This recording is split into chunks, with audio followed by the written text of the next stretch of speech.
Robin Wood's murder is just the latest in a string of violence involving Canadians in Mexico. So what impact is it having on travel? Here's Dana Hutchings with more in Checkpoint.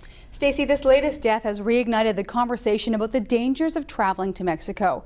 This is the start of a busy winter travel season for that country, and many Canadians are heading south.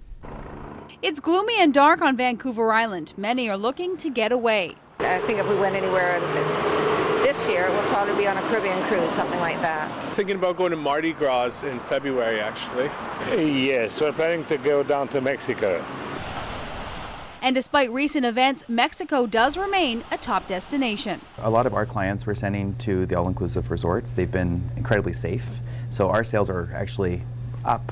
Right now the price is low to Mexico, but there are areas of the country that the Canadian government is warning travelers to avoid. I would say sort of where the north, where the cartel has been, there's been on the news quite a bit for that. I'd be cautious putting clients there. The number of Canadians killed in Mexico has increased from 1 case in 2007 to 5 last year.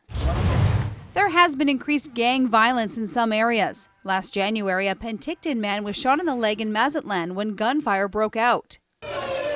In March 2010, a Calgary man was shot in Mazatlan as well. Somebody rushed in and we kind of all got pushed out and I got shot. If you are traveling to Mexico, be aware and plan ahead. It depends on where you're going. You need to do your due diligence and know where you're going ahead of time. Doing your homework may save your life. And our checkpoint question tonight, in light of recent events, would you still consider traveling to Mexico? You can tweet us, you can post on our Facebook page at facebook.com/checknews or email checkpoint@checknews.ca. Stacey, the Foreign Affairs Department monitors the safety and security of all countries in the world. The government breaks it down to 4 risk levels. The lowest rating for normal precautions for countries such as the U.S. and most countries in Western Europe. The second level is exercise high caution, that in countries such as China and India. Level 3, avoid all non-essential travel. Egypt and Iran are currently in that category. And the highest level, avoid all travel to countries such as Libya and Sudan.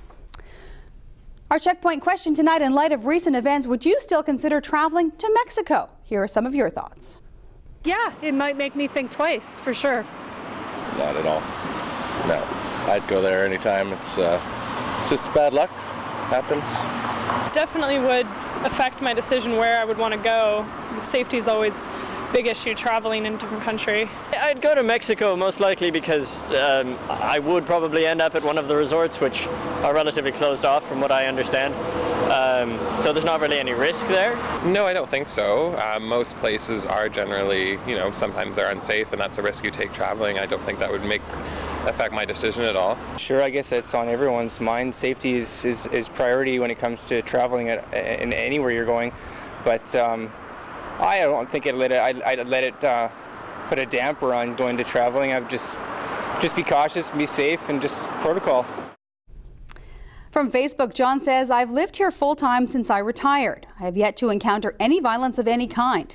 The nationals down here are kind and considerate. I feel more secure here than I ever would walking the streets of Vancouver. From Twitter, Haney5 says, I've traveled to Mexico for 20 years with no trouble. I also drive over the Malahat. Icona Photo says, I gave up the idea of Mexico as a holiday a long time ago. And the results of our web poll, almost 63% say no, they won't be traveling to Mexico, while 38% say it would not sway their travel plans. And if you'd like to see what countries Canada has issued travel warnings for, we have posted that on our website, www.checknews.ca, and click on links. And that's tonight's Checkpoint.